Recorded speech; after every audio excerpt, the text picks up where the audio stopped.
Fala pessoal, tudo bem? Sejam bem-vindos a mais um novo vídeo. Espero que vocês gostem da história de hoje. Não se esqueçam de curtir, de compartilhar e de comentar. O principal realmente é deixar o feedback de vocês para saber se vocês estão gostando da história, estão se adaptando. Então não se esqueçam de deixar o feedback aqui nos comentários. É isso, um forte abraço. Valeu! My mother kept a debt book my whole childhood. Every meal, every school fee, every birthday gift logged with amounts. I thought all parents did this. Last week I mentioned it to my therapist, casually, and the look on her face is why I'm typing this at 3 a.m., finally rereading that book as an adult. My mother kept a notebook. A spiral-bound, dollar store notebook with my name written on the cover in her handwriting and inside it. Every meal she ever paid for. Every school fee. Every birthday gift. Logged with the date and the amount. I grew up thinking this was normal. I mentioned it in therapy last week, the way you mention something you assume the other person already knows, and my therapist's face did something I've been trying to describe ever since. That's why I'm up at 3 a.m., with the book open in my lap, reading it again for the first time as an adult. I say again, but I'm not sure that's accurate. I've seen this book my whole life. I've never actually read it. There's a difference, and I'm only now understanding what that difference means. The notebook is sitting on the table next to my laptop right now. Spiral binding, blue cover, a little warped at the corner where water got to it once. My name in ballpoint pen. Her handwriting. Neat the way her handwriting always is when she's writing something she considers official. I have always known this book existed. I brought it with me when I moved out of her house at 18. I brought it to 2 different apartments after that, tucked in a box with tax documents and my old immunization records, like it was just another piece of administrative paperwork that belonged to me. I have never, not once in 30-some years, stopped to ask myself why a parent would keep this book in the first place. My day-to-day life is pretty ordinary and pretty quiet. I do some remote tech work from my kitchen table. I live alone. I call my mother on Sundays sometimes. I have a half-sister who's still a teenager, still living with my mother full-time. I try to stay in her life when I can, in whatever low-friction way I can manage, which mostly means texting her memes and showing up to the things she invites me to. I have a therapist I've been seeing for about a year. I started going for garden variety anxiety, the kind that comes from spending too much of your life in your own head, and it's been fine, useful, not dramatic. Last week I brought up the notebook the way you bring up background detail context for something else I was explaining, and my therapist put down her pen. She set it down on her notepad and sat back a little in her chair and looked at me, and something crossed her face that she didn't fully manage to keep neutral. She asked me to describe the book in more detail, so I did. And somewhere in the middle of describing it, I started hearing myself. I drove home, went to bed, woke up at 2 a.m., found the box, and here I am. The book is open to a page from when I was 9. I haven't turned the page yet. I'm not totally sure I'm ready to, and I'm also completely certain I'm going to. I want to be careful here, because the easiest thing in the world would be to look back at my childhood and reframe every good memory as evidence of something sinister. I don't want to do that. It wouldn't be true, and more than that, it would be its own kind of dishonesty. My mother worked hard. She was a single parent for most of my childhood. My father left when I was 4, stayed loosely in the picture until I was about 8, then mostly didn't. She held down a job that required her to be on her feet all day, came home tired, and still made dinner. She showed up to my school performances. She sat with me in the bathroom at 2 a.m. When I had a stomach bug and was scared, the way kids get scared when they're sick, like something is fundamentally wrong with the world. That was real. I'm not going to argue it out of existence because it's complicated to hold alongside everything else. The thing I keep coming back to, sitting here at 3 a.m., is that real care and a broken system can exist in the same house. I'm still working out what to do with that. When I was 7, my mother came home one afternoon with a cardboard box that had holes punched in the top. She set it on the kitchen floor and told me to open it. Inside was a gray tabby kitten, maybe 8 weeks old, with enormous ears that she hadn't grown into yet. I named her Plum because she made a sound that reminded me of something round and soft, which is the kind of logic that makes complete sense when you're 7. My mother put her in my lap and took a picture on a disposable camera she had to get developed later, and I remember thinking this was the best thing that had ever happened to me. Plum slept on my bed every night from that point forward. She had strong opinions about where she wanted to sit, and would simply relocate any object she found inconvenient, including homework and, on one memorable occasion, a full glass of orange juice. She lived until she was 15, which meant she was there for most of my childhood and a chunk of my college years before she finally got too old and too sick, and my mother called to tell me she'd gone. I cried in my campus parking lot for about 20 minutes. I'm mentioning Plum because she matters to this story in a way I didn't know until tonight. But I'll get there. The debt book entered my understanding of the world gradually, the way rules do when you're a kid, and an adult presents them as just how things work. My mother explained it as keeping track. She kept it on the kitchen counter, the same way she kept the grocery list and the electric bill, and occasionally she would open it and write something down in front of me. I absorbed this as a perfectly normal adult organizational behavior. When I was around 11 or 12 and asked what it was for, she said, "So you know what your future looks like, sweetheart."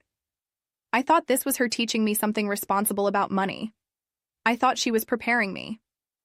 I did not ask what she meant by future. I did not ask who the future she was describing belonged to. I left for college at 18 with a vague, low-grade sense that I owed my mother something, not a number, not a specific thing. Just a feeling of being in debt that I carried the way you carry bad posture. So normal, I'd stopped noticing it. The first time the book stopped feeling like a filing system and started feeling like something else, I was 19. Home for winter break, sleeping in my old room, which my mother had not changed at all, same bedspread, same poster on the back of the door, Plum still commandeering the foot of the bed like nothing had happened in the 18 months since I'd left. I remember telling my mother over breakfast that I'd gotten my scholarship renewed for the next year. It was good news. I was proud of it. I'd worked hard and the paperwork had been annoying, and I wanted her to know. She said, "That's good." And then she got up from the table, went to the counter, opened the notebook, and ran her finger down a column. Then she mentioned a number.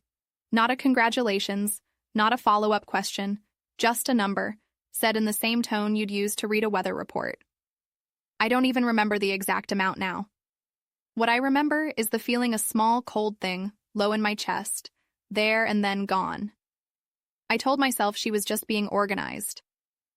I told myself this was how she processed good news, practically, because money had always been tight, and a scholarship renewal had real financial implications. I was very good at explaining things to myself.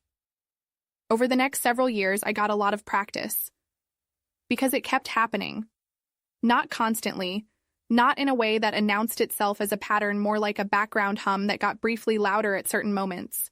When I was 20 and told her I was changing my focus at school to something she considered less practical, she didn't argue the merits. She referenced the notebook. Not directly, not with it open in front of her, just the language of it crept into the conversation.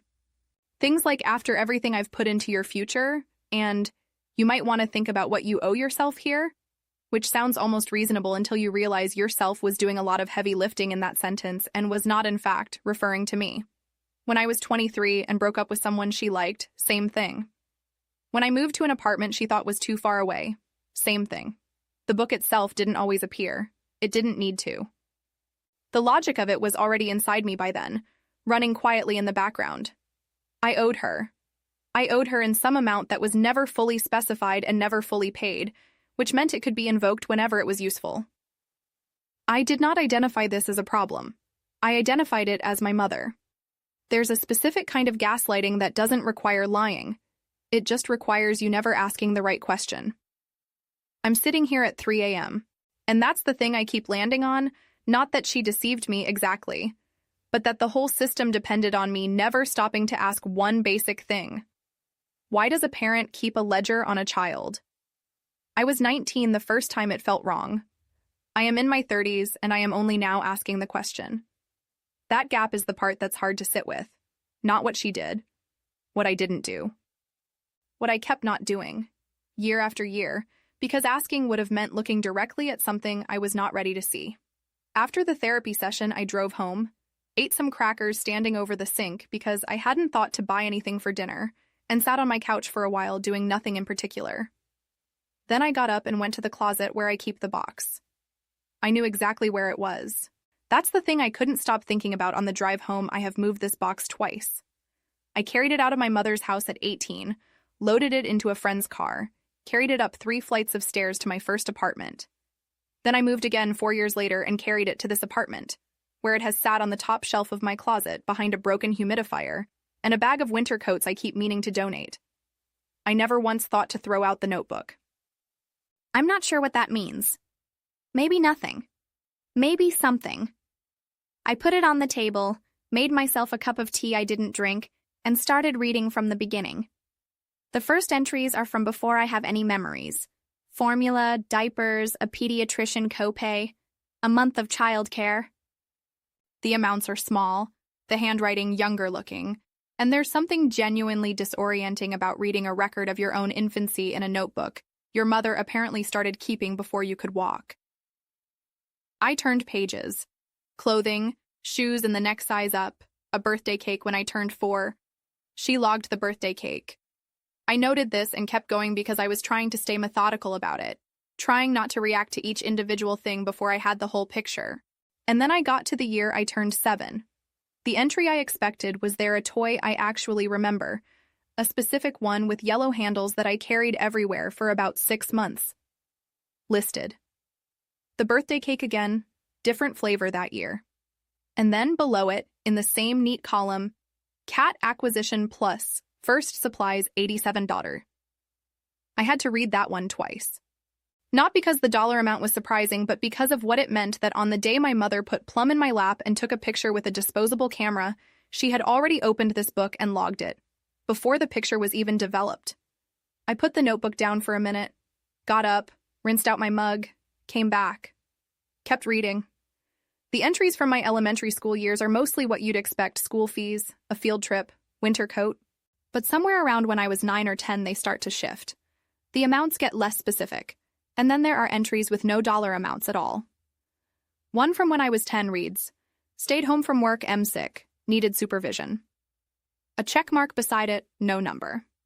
One from when I was 11. M upset school situation talked through approx 2 HRs. Another check mark. I kept turning pages. The checkmark entries multiply through my middle school years. They aren't labeled as debts exactly, but they're in the same column as the debts. Same handwriting, same format. Whatever they were being counted. I didn't let myself land on what that meant. Not fully, not yet. I was still reading. There were more pages. I needed to see all of it before I decided anything. I found the vet entry about an hour into reading. I almost missed it because I was moving faster by then, scanning rather than reading word for word, and it's tucked between a school supply list and an entry for new shoes. Plum got sick when I was 12, a respiratory thing that came on suddenly, and I remember the specific fear of that, the way she was breathing wrong, and I kept going to check on her in the night. My mother drove us to the emergency vet in the rain. It was a weekend, late, and I remember the waiting room had a flickering fluorescent light that nobody fixed the whole time we were there, and my mother sat next to me and held my hand while we waited to hear if Plum was going to be okay. She was.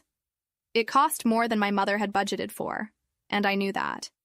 And I remember feeling guilty about it, even at 12, guilty that my cat was expensive, which is a strange thing for a child to feel. I filed that guilt away as normal. The entry reads, "Emergency vet, $340, M's cat, M's debt, to be repaid." I read it 3 times, not because the words were unclear. They were extremely clear. I read it 3 times because I was trying to reconcile the woman who held my hand in that waiting room with the woman who came home and wrote M's debt to be repaid in a notebook. And I couldn't do it. I still can't, entirely. I turned to the back of the book because there were fewer pages left than I expected, and I wanted to see how it ended. The last several pages are different from the earlier ones, less itemized, more summary. And on the final page, written in my mother's handwriting at the top, balance due running total. Below it, a column of yearly subtotals. I added them up on my phone calculator because I wanted to be sure I was reading it correctly. The number at the bottom is not small. And next to it, in different ink blue where the rest is black, added clearly at a separate time a single line, to be discussed when M is established. I sat with that for a while. Established. I have a job. I have an apartment. I've had both for years. By any ordinary measure, I am established, have been for some time, and my mother has said nothing, which means either she doesn't think I qualify yet, or she's been waiting for the right moment, or both. Then I turned back a little further from the final page because something had caught my eye, and I'd moved past it too quickly. The entries don't stop at my high school graduation. They don't stop at college. They continue. The handwriting gets a little different, slightly more cramped.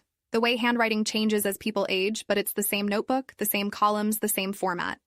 There are entries from my mid-20s. There are entries from last year. There is an entry dated 8 months ago for a birthday dinner my mother hosted at her house.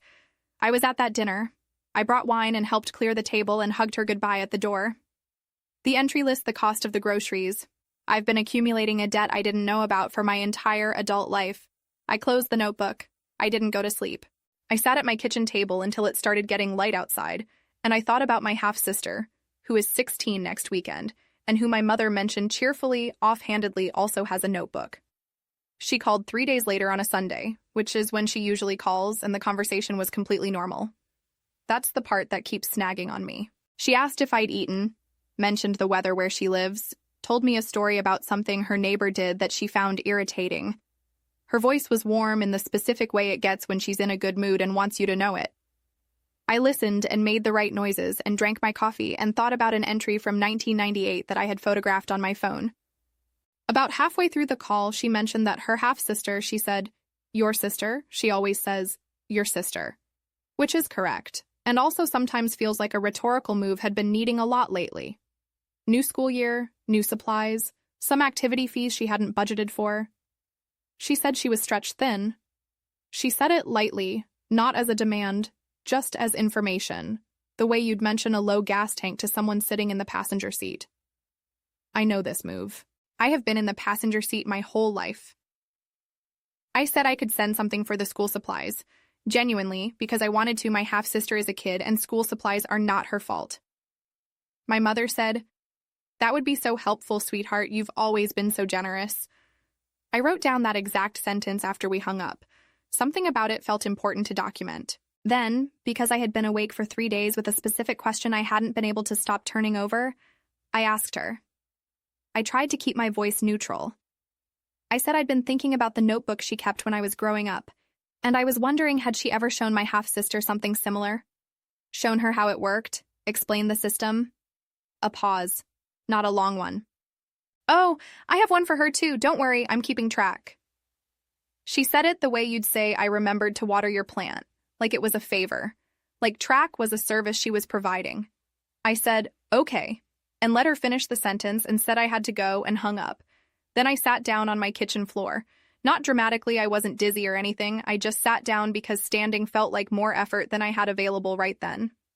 I stayed there for about 10 minutes. My back was against the cabinet under the sink, and I could feel the hinge of the cabinet door pressing into my shoulder, and I didn't move. I kept waiting for the version of my mother who loved me without conditions.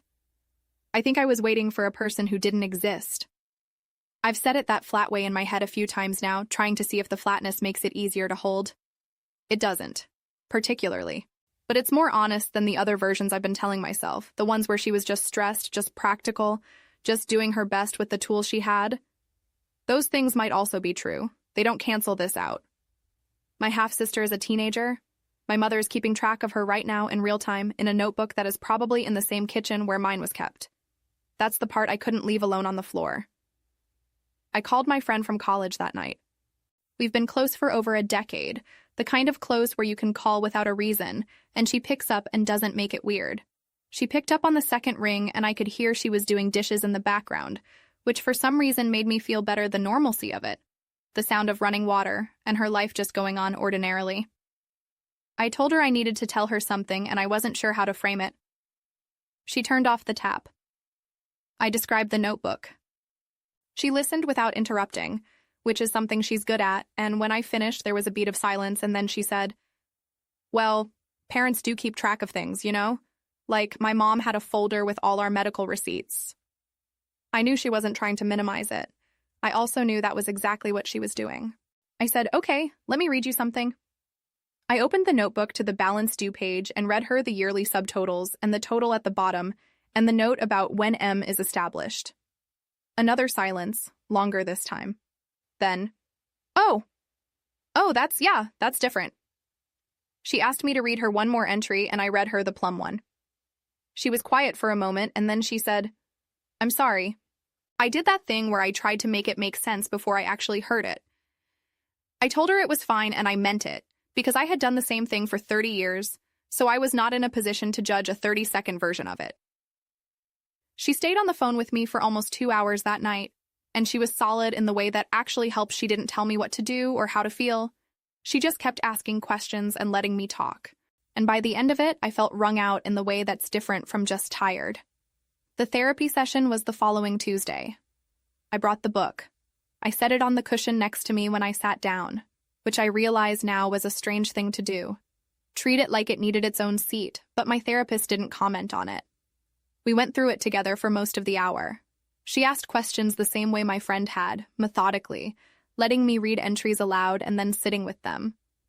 She didn't use a lot of clinical language, which I appreciated. She mostly just asked things like, "What did you think this meant when you were that age?" And, "What do you think she intended by this one?" I cried twice. The first time was when we got to the plum entry, not because I hadn't read it 4 times already by that point, but because saying it out loud to another person in a room made it real in a way that reading it alone at my kitchen table hadn't. Plum was my cat.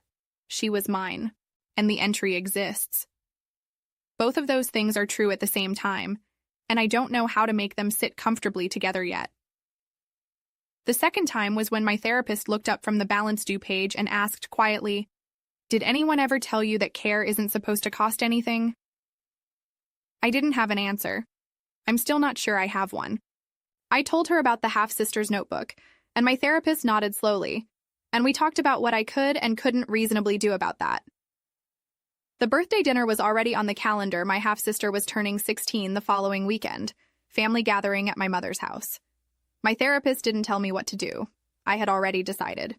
I put the book back in my bag when the session ended and went home and made dinner, a real one this time, and went to bed at an almost normal hour. The dinner was 6 days away. I confirmed I was coming, sent my half-sister a text asking if there was anything specific she wanted for her birthday, and she sent back 3 emojis and then a voice memo of her laughing at something happening in the background that I couldn't quite make out. She does this sometimes, sends me fragments of her day without context, like she wants me to know she exists, but isn't sure how to ask for that directly. I find it heartbreaking in a way I don't have a word for. I saved the voice memo.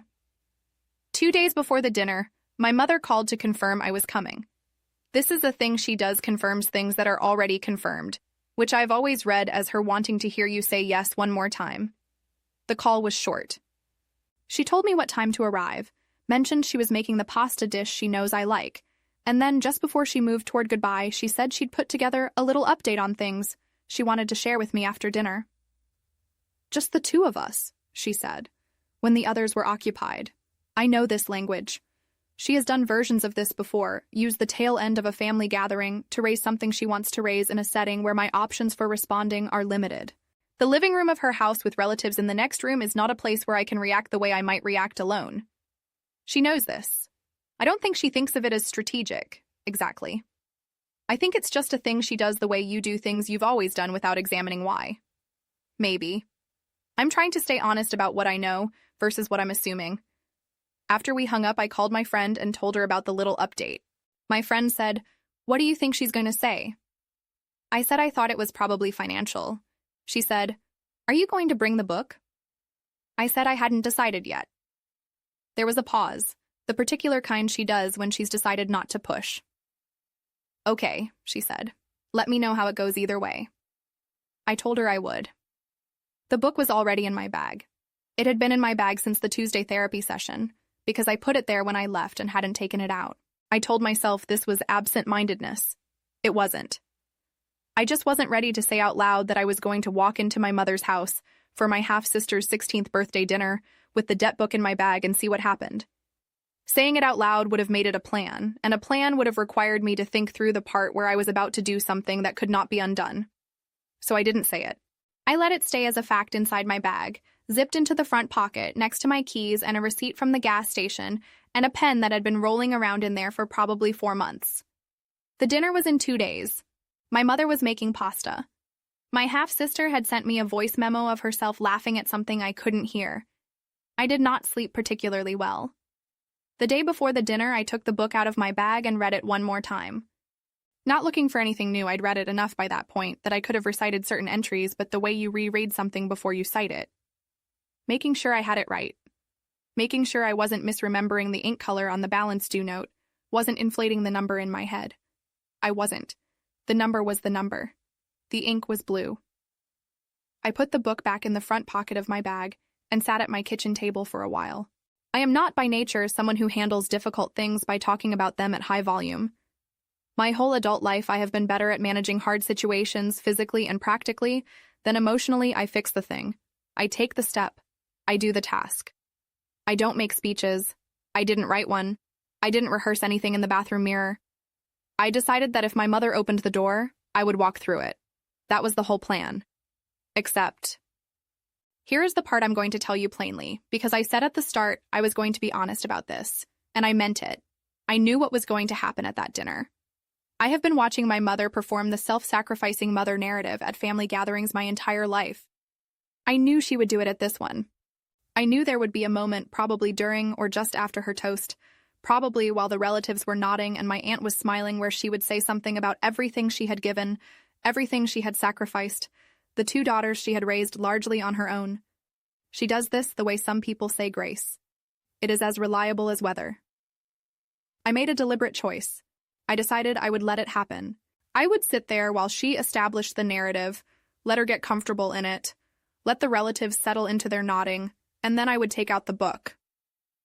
I could have called her the night before. I could have said, I found the notebook. I've read all of it. I need to talk to you about what's in it. Let's do this privately before tomorrow. That was an option available to me. I chose not to take it. I chose to let her walk into the room she'd already built before I showed her the door. I'm aware that this was not kind. I'm aware it was, by any reasonable standard, a little petty. I sat with that awareness for approximately 30 seconds, and then I put my shoes on. Anger is clarifying. It doesn't fix anything, but it does light up the room so you can finally see where the walls are. I had been angry since 3 a.m. the week before, carrying it carefully the way you carry something that could spill. I was done carrying it quite so carefully. I drove to my mother's house the next afternoon with the book in my bag, the same bag with the gas station receipt, and the 4-month-old pen that was still rolling around in there. My half-sister's voice memo was still saved on my phone. I had not sent my mother anything to warn her. The pasta was probably already on the stove. The table was full by the time I arrived.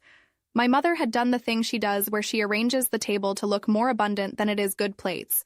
A candle in the middle, the pasta in a serving dish instead of the pot. My aunt was already there, my mother's sister, sitting at the far end with a glass of wine and the specific settled look of someone who has claimed their chair and intends to keep it. 2 cousins I see maybe twice a year. My half-sister, in a sweater I hadn't seen before, sitting next to her friend, a girl I'd met once at a school thing. A little younger looking than my half-sister, clearly from outside the family in the way that people from outside a family always are, slightly too attentive to the room, reading dynamics she didn't have context for. I hugged my half-sister and told her happy birthday, and she leaned into it for a second longer than usual, which I noticed. I sat down across from her. The dinner itself was fine. The pasta was good. My mother moved between the kitchen and the table with the particular energy she has at gatherings, warm, slightly theatrical, making sure everyone's glass was full, laughing at things a half-beat early. I ate and answered questions from my cousins about my job, and watched my mother work the room and thought about the front pocket of my bag, which was hanging on the back of my chair. She made the toast when we were partway through the main course. She started it as being about my half-sister, her brightness, her resilience, the young woman she was becoming. It was genuinely nice for about 45 seconds. Then it pivoted. It always pivots.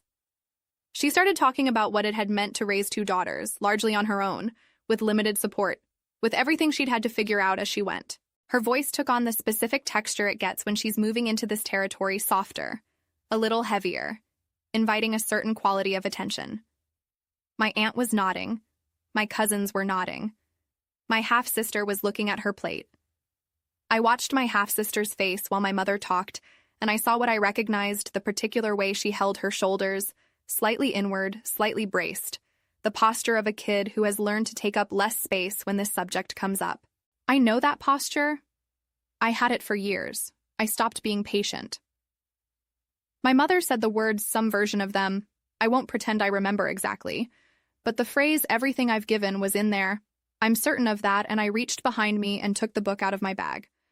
I set it on the table in front of me. I didn't open it. I didn't raise my voice. The candle was between us, and I could see her face clearly. I said very quietly, "Can we talk about the notebook, Mom?" The room did the thing rooms do when something shifts. Not silence exactly, just a different quality of attention. My mother's face changed. It went through 3 or 4 things in about 2 seconds. My aunt looked confused, head tilting slightly, glass halfway to her mouth. My half-sister's friend put her fork down very carefully, the way you put something down when you suddenly want your hands free. My half-sister looked up from her plate. My mother said, this isn't the time for. And I left the book sitting there on the table between us, closed, and waited. My mother said it wasn't the time, and then she said it again. And then she said my name, the full version, the one she uses when she wants to establish that she is the adult in the room, and I opened the book to the balance due page and read the total out loud. Just the number. I didn't editorialize. I didn't say, and this is what that means, or can you believe this? I read the number the way you'd read a figure off a receipt, because that is functionally what it was. The table went very still. My aunt set her glass down. My mother's voice shifted immediately into a register I know well higher, faster, the voice she uses when she feels cornered and needs to establish that the cornering is someone else's fault. She said the notebook was something she kept for herself, private. It wasn't meant to be, and I turned to the plum entry and read it aloud. Emergency vet, $340, M's cat, M's debt, to be repaid. My aunt stood up partway from her chair and reached across the table toward the book. Maybe this isn't the time, she said, which was the second time someone had said that in the last 90 seconds. And I moved the book out of her reach without looking at her. Not aggressively, just moved it. She sat back down. My mother was crying by then, not quietly, the way you cry when you're genuinely overwhelmed, but loudly, the way she cries when she feels the room slipping away from her. She said I was doing this to humiliate her. She said I was doing it in her own home. She said in front of the children, gesturing at the table, which included 2 adults in their 20s and a teenager and her friend. One of my cousins pushed his chair back from the table, not leaving exactly, just creating distance.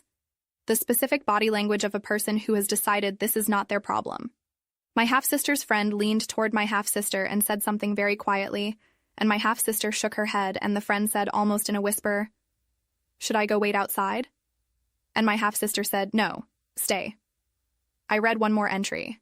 The birthday dinner from 8 months ago, the groceries my mother had logged after I helped clear her table and hugged her at the door. And then I put the book flat on the table and I said, not loudly, I was aware of how not loud I was being, aware that the contrast was doing something in the room. I said, "I'm not angry about money. I'm angry because I spent 30 years thinking love came with a bill, and I learned that from you, and she is going to learn it too unless someone says this out loud right now." I looked at my half-sister when I said it. She was already looking at me. My aunt said, "Your mother did the best she." And I said, "I know." Just that. I know. I didn't say it cruelly. I said it the way you say something you've decided not to argue about anymore. Then I closed the book and put it in my bag and stood up and went around the table to my half-sister and hugged her properly, the kind that lasts a few seconds, and I said happy birthday into the top of her head, and she held on for a moment before she let go. Her face when she looked up at me was not relieved. It was scared and uncertain and very young. I had known this might happen. I had not fully known what it would feel like to see it. I said goodbye to the room generally, not to my mother specifically, picked up my bag, and walked out. My mother was still crying when I closed the door. I stood on her front step for a moment, and then I went to my car and I drove home. It was not clean. It was not what I would call satisfying, exactly. But it was the first time in my life that the thing existed outside of me, in a room, in front of people who could not pretend they hadn't seen it. My aunt texted me the next morning. It was a long message, The kind where you can tell the person wrote it and deleted it and wrote it again. And what it said, essentially, was that she was sorry I was hurting and that she hoped I knew my mother had always done her best, and that she wished it hadn't happened the way it happened. It was technically an apology. It was mostly an expression of discomfort about having been in the room. I texted back, "Thank you," because that was the truest short response I had. My cousin said nothing. My mother sent one message, 2 days after the dinner, and it said, "I did everything for you. I hope you know that." I read it twice. I put my phone face down on the counter and I went and made coffee and I did not respond. I want to be honest about why I didn't respond, because it would be easy to frame it as strength or as having nothing left to say. The truth is more complicated. I think she may genuinely believe it. I think "I did everything for you" and the balance due page can both live inside the same person, and that person can experience no contradiction between them, and that is not something I know how to have a conversation with. So I didn't. My half-sister texted me 3 days after the dinner. No preamble, no context, just, "Did she do it to you too? The book?" I called her immediately. She picked up on the first ring. We talked for 2 hours, which is longer than my half-sister has ever voluntarily stayed on the phone with anyone as far as I know. I didn't tell her what to feel. I didn't tell her what to do, or how to think about our mother, or what the right next step was. I told her what it had looked like from the outside, what I'd found when I read the entries as an adult, what had taken me 30 years to ask. She was quiet for a lot of it. At one point she said, "I thought it was just how she kept track of things," and I said, "I know, me too." That phone call is the thing that felt most like something, not the dinner, not producing the book, not watching my mother's face change. This. My half-sister's voice on the phone, figuring out that she had a question she was allowed to ask. Now, people are going to have things to say about this. I know that because I've already started hearing them, from the edges the implication in my aunt's text, the silence from my cousins that has its own shape. Someone is going to say I chose the worst possible moment. Someone is going to say you only get one mother. Someone is going to ask if I've considered that she did the best she could, that she was also a person with her own damage, that cutting someone off is a permanent decision. I have considered all of it. I think some of it is probably true. And I think my mother chose every possible moment for 30 years, and none of those moments were mine to choose. I'm not cutting her off because I hate her. I'm not closing the door because I've stopped understanding that she is a complicated person who worked hard and was also doing something that cost me things I'm still counting. I'm closing it because I finally can. Because for the first time, the thing is outside of me and I don't have to carry it alone, and I am not going to perform a reconciliation on anyone else's timeline just because it would make the room more comfortable. Healing isn't the same as forgiveness. I used to think they were the same road. They're not even in the same country. The debt book is in a flat-rate shipping box on my kitchen counter, sealed, addressed to my mother's house. I haven't decided whether to send it. I might. It belongs to her more than it belongs to me, and I have the photographs on my phone anyway. I'm going to go for a walk in a few minutes. It's an ordinary day. My half-sister and I made plans for next month, just the two of us. No occasion, no family dinner, just her taking the bus to my city and the two of us figuring out what we are to each other outside of everything else. She said yes before I finished asking. I'm already looking forward to it in the specific way you look forward to something that feels like it's actually yours. What would you do in this situation? Let me know in the comments and subscribe for more daily stories. Now, here's my opinion on this story. Hey guys, looking at this bizarre story, I found it totally absurd. A mother logging every cent spent on her kid, even the cat's vet bill, like it's a loan, defies all logic. In my view, the author did exactly the right thing. Exposing it all at dinner was harsh, but it was the only way to break the martyr-mother narrative and save the half-sister from the same manipulation.